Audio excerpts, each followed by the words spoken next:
They've teased Slattern, Gypsy Avenger, Striker Eureka.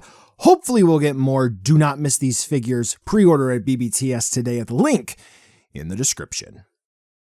all right. Let's see what these folks are getting all hyped about here, right? Okay, let's see.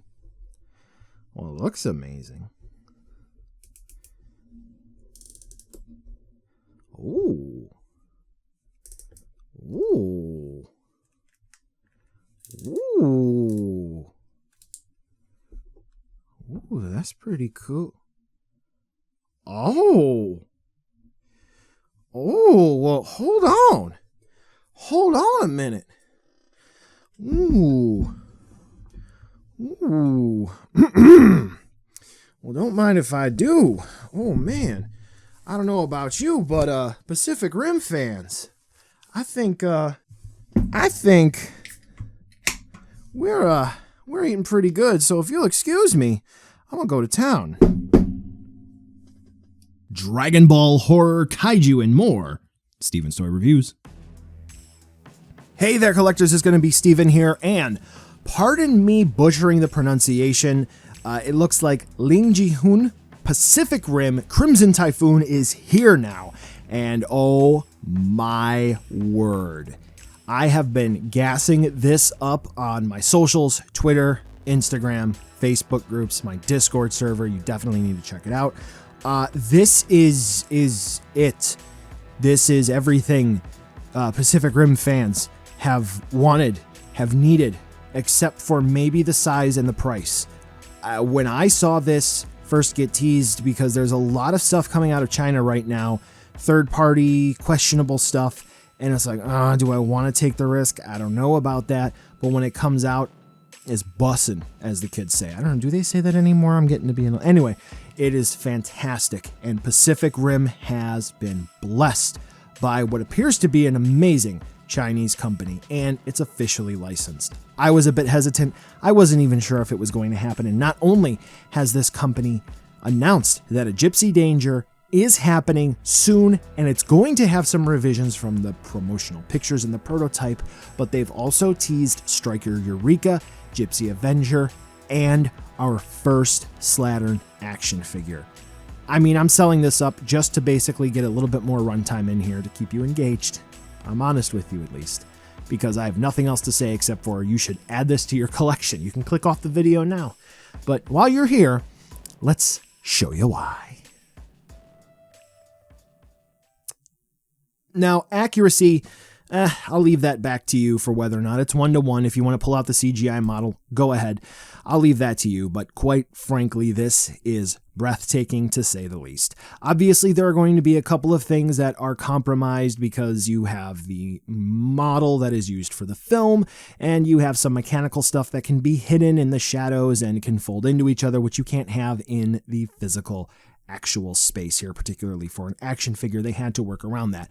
But for the figure, oh my goodness, every time I look at this, I think, wow, this is everything that Tamashii Nations just wish that they could do. And they're, Bandai collectively is a company that just, they're a robot company, right?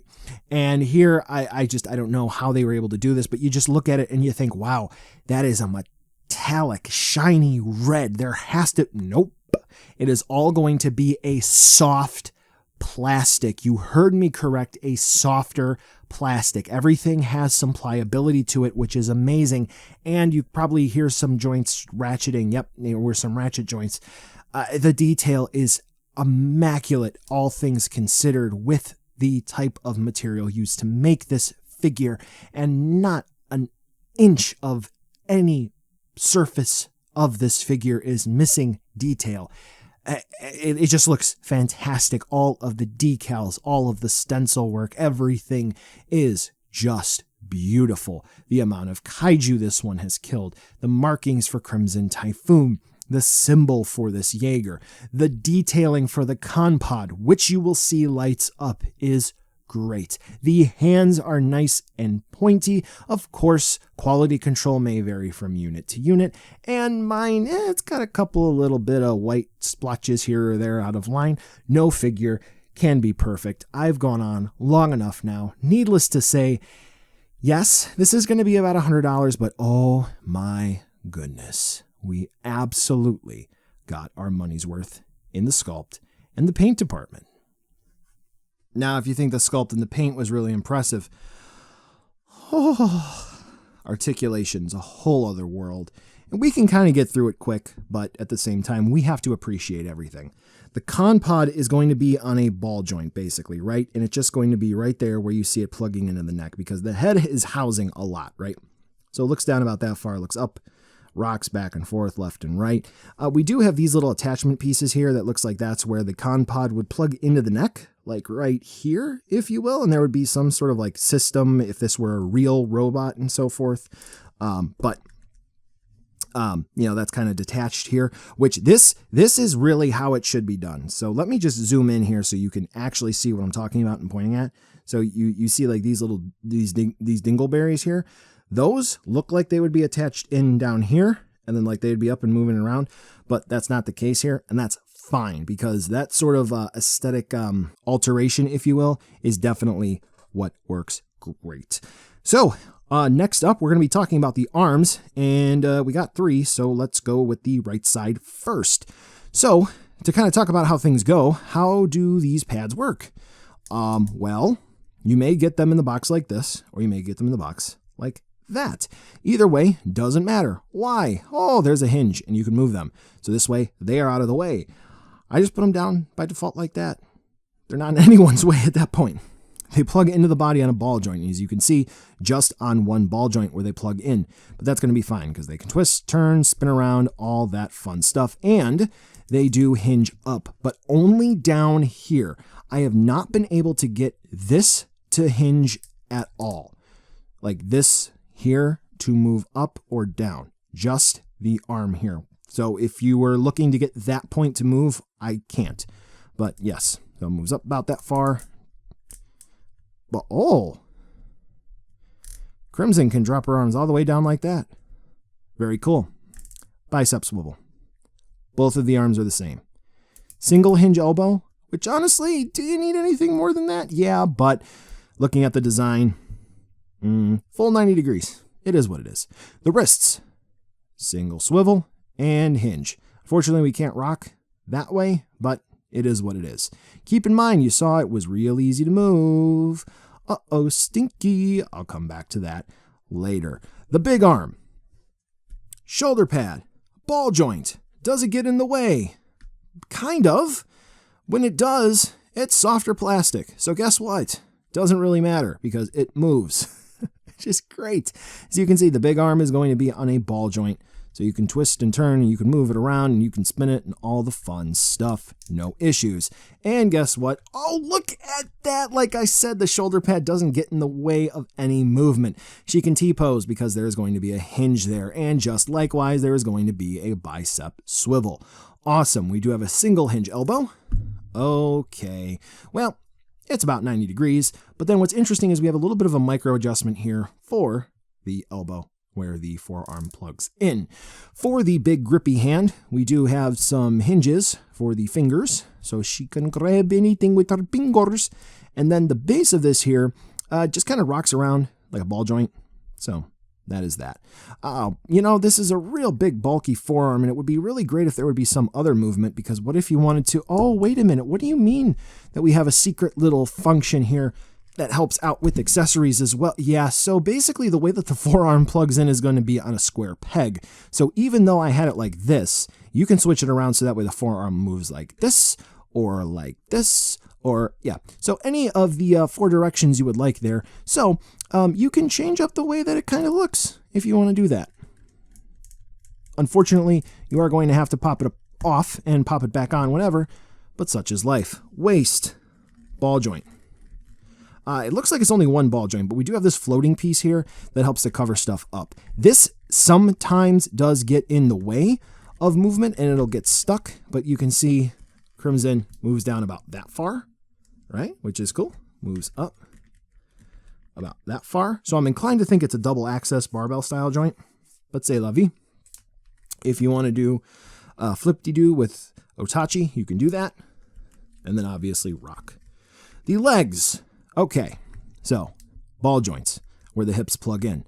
So, oh, look at that. Yeah, the legs can pop off, but it really isn't that big of a deal. But this shows you the inner workings. You can see the cutaway there, so this way Crimson can push her legs in a bit more, like so. But when it comes to pushing the legs out, we do have the lip of the thigh, which is going to be a contributing factor to the legs popping off. But we do have thigh swivels, so this way we can kind of fudge it a little bit, right, if we need to. So she can kick basically that far forward and back. Oh, no problems. Okay, but the splits, that's where problems come into play.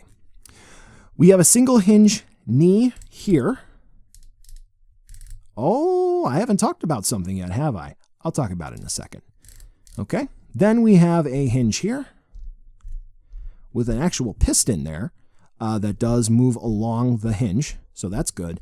And then the ankles. These are a little confusing for some because they mention there's no ankle rocker when they talk about the figure. Yes, but no. So there is going to be a swivel where it plugs into the leg down here, and then a swivel where it plugs into the foot. Then there's going to be a hinge. So naturally, that is going to be the extent of the movement here, right? And twist and turn from side to side. Now, the interesting thing about this is you can actually adjust the swivel there and adjust that. Bada bing, bada boom. She's got an ankle rocker. And there you go. Now, you heard ratchets. And I didn't talk about them pretty much until just now. There's a reason why. I normally hate ratchet joints because with a ratchet, there's an implication of a specific guided range of movement. Meaning, like with a Revel Tech, you have a specific click, click, click, click, click. And that is your range of movement. You can't go anywhere in between. However,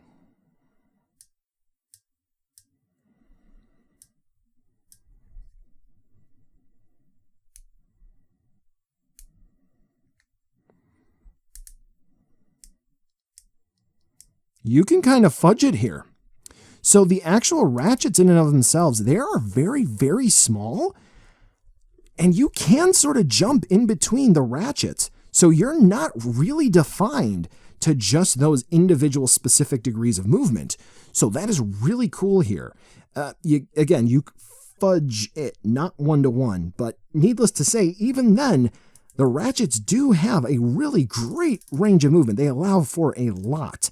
When you get this in hand, because I'm hoping you will, yeah, it's very nice.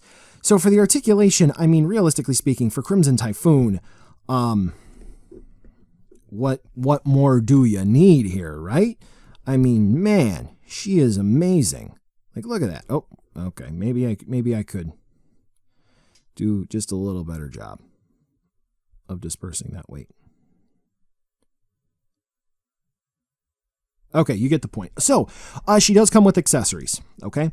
So, with her accessories, obviously, there's not going to be a lot. How much screen time did she have? My point exactly.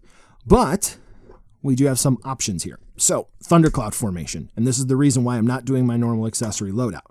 So, she comes with alternate hand parts, okay? And this is where the soft plastic kind of comes to be a pain in the butt. Because we do have these swappable parts. And as you can see, there is going to be this very thin peg here connecting to the hinge. And you saw how you have to pop out the hands at the wrist on that peg. So we pop them in. Oh boy. Oh boy. Okay. So while I go look for the other one, let's go ahead and just throw pictures up here of what these blades look like. And they're very, very neat. Very nicely detailed, no particular issues with them. They look fine, except for the thin peg connections, like I said, and the soft plastic. And the only reason that is an issue is if we go and move and push and pull, just the risk of tearing, if that is something that's going to be possible. And as you can see, ooh, look at that. The blades actually spin, and they are actually spinning so fast that the frames per second can't keep up, which is nice. For the articulation range, exactly the same as the normal wrists. Now, for the left forearm here, like I said before, we'll talk about that more in the articulation or the accessory section, because that can pop off. And then we do get the other last part of the Thundercloud formation. So we get the big old chunky forearm piece that has a blade, and there you go. So that'll pop in, and likewise we get the spinniness. But that is not as fluid as the other two on the other arms, but you know, it is what it is. That's fine. That's more of a gimmick than it is like actually, you know, like a motor or something. You click and then it goes. So that's okay.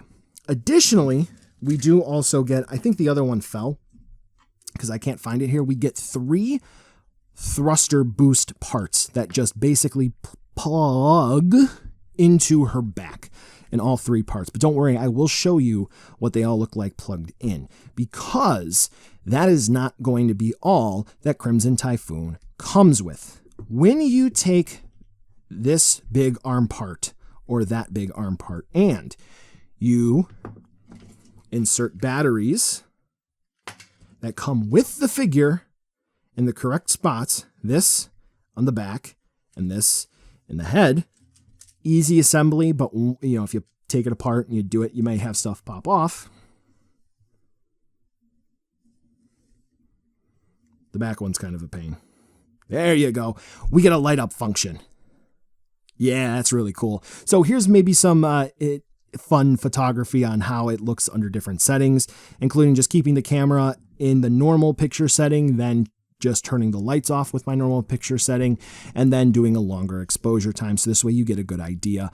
Personally, I think this is just a fun gimmick. It's not super duper bright, but at the same time, it is pretty neat to see this. So it is very cool that they did add this in. Otherwise, I would have to say that in terms of accessories here for Crimson Typhoon, just to kind of go over everything real quick, now that we're kind of back here on the review table, I think everything is really nice. I think everything is cool.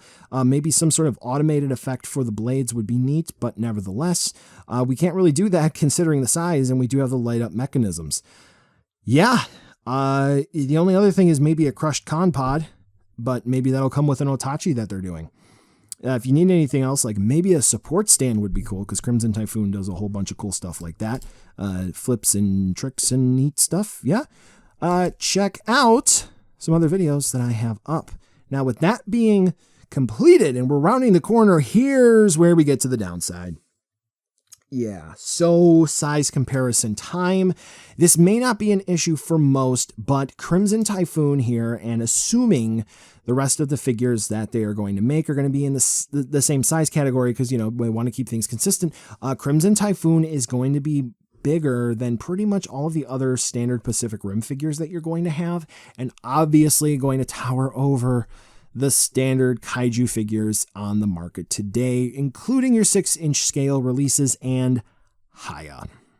Yeah, so this is a bummer, so we'll go ahead and round it off here. Buy now, skip, or wait for a deal. Look, I think this is the best way to say it. This is what Pacific Rim fans deserve. For years, we're hoping for high-end collectibles that would be in the normal action figure size that we would have for Godzilla. We've had NECA, who's done Godzilla stuff, which it was a no-brainer that we would be able to have some sort of, you know, compatibility with lines that they did, and they dropped the ball. Tamashii Nations, despite the fact that their media people at the time were very much so gassing themselves up that they were going to take this by the reins and go through with it, they did not go through with it to the extent that they hinted that they would.